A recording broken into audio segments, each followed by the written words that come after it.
Hi, I'm Michelle Stirling for Friends of Science Society.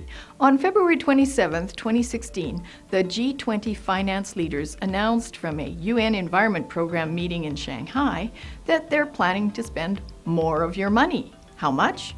Lots more. Well, it seems the G20 finance leaders are planning to mobilize $6 trillion a year. Not just until 2030, but till 2100.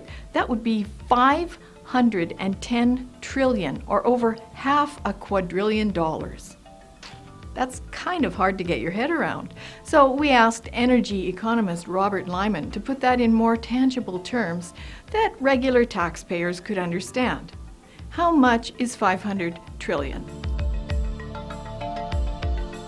If you can imagine $1 million, and then you multiplied it 1 million times,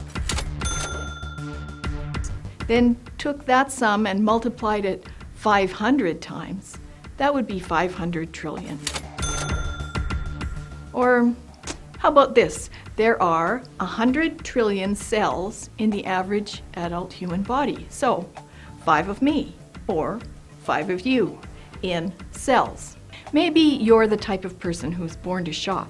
Imagine a shopper had to spend $20 per second, 24 hours a day, until all your money was exhausted.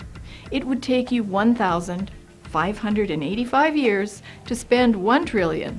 To spend 500 trillion would take you 792,500 years. And finally, 500 trillion seconds is about, 15 million years.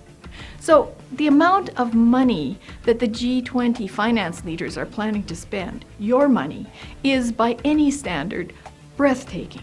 What's also breathtaking is the arrogance of those who would imagine that in the name of addressing an alleged climate problem about which there remains significant controversy, that governments would empower themselves to take this much money from their citizens, whether it's by regulation, taxation, or imposing costs on industry. And in turn, those costs are passed on to you, the consumer. And then they'd restructure every aspect of energy use and life to suit their vision.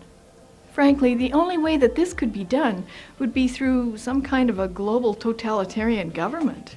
That sounds like scaremongering, but do you see any possible way that citizens would freely choose this option, regardless of how many sunny ways messages they were sent? Maybe it's no wonder that this UN G20 meeting got very little media coverage. But forewarned is forearmed. For Friends of Science, I'm Michelle Stirling.